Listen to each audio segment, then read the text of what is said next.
I still remember the day I met Emily. She was everything I could have ever dreamed of. Beautiful, kind, and so full of life. We started dating and things seemed perfect, almost too perfect.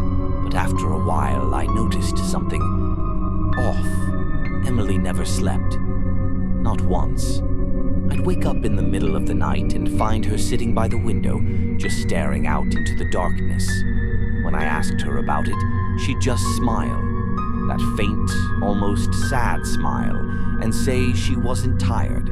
I thought maybe she was just one of those people who didn't need much sleep. But the longer we were together, the stranger it got. She started acting like she was sick. Her skin grew paler, her eyes darker, and she moved like she was exhausted. But whenever I asked if she was okay, she brushed it off, telling me not to worry. Then, one day, she said she needed to go to her mom's house for a while. I was concerned, but she insisted she'd be fine, so I didn't push it.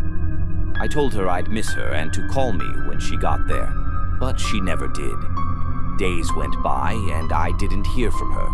My calls and texts went unanswered. 5 days passed, and I was beside myself with worry. Finally, I couldn't take it anymore and decided to call her mom. When I introduced myself, there was a long pause on the other end of the line. "I don't know you," her mother said, her voice shaky. I was confused. "I'm Emily's boyfriend," I explained, my heart pounding in my chest. "We've been dating for a while now." There was silence, and then her mother whispered, Emily died 4 years ago." I froze. My heart was racing like a sports car, and I could barely breathe. "What do you mean?" I stammered. But the line went dead. I sat there in shock, trying to process what I'd just heard. Emily, dead? How could that be possible? I'd been with her, held her, talked to her. It didn't make any sense. I didn't speak to anyone for days after that. I was terrified, confused, and utterly lost. Eventually, I forced myself to return to work, trying to bury the fear deep down. But the fear followed me home.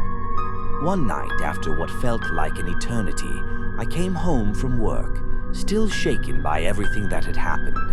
I tried to push it all out of my mind, telling myself it was some kind of mistake or a cruel joke.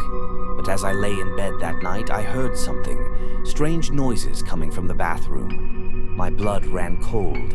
I live alone. There shouldn't have been any noises. It was 3 a.m., and I was wide awake, paralyzed with fear. I didn't dare move. I just lay there, listening to the sounds of faint whispers, like someone was standing right outside my bedroom door. I didn't sleep at all that night. The next day at work, I couldn't focus on anything.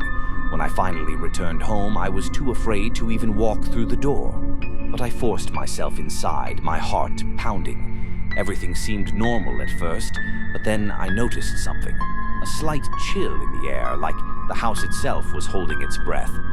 I couldn't take it anymore. I ran to my neighbor's house and told them everything. They listened quietly, then admitted they'd also heard strange noises coming from my place. That was all I needed to hear. I packed a bag and left, refusing to spend another night in that house. I went to see an old man I knew in the city.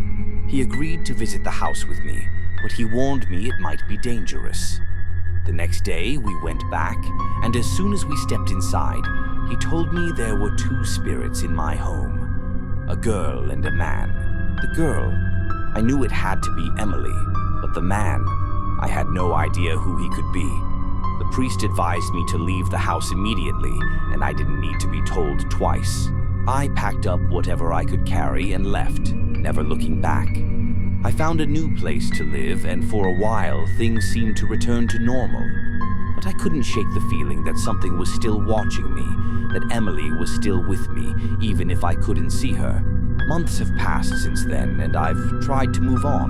But that house, I'll never forget it. I heard a new family moved in after I left, but I don't know what's happening with them. As for the man's ghost, it remains a mystery. I've heard rumors that the previous owner died of cancer, but no one knows for sure if it's him or someone else.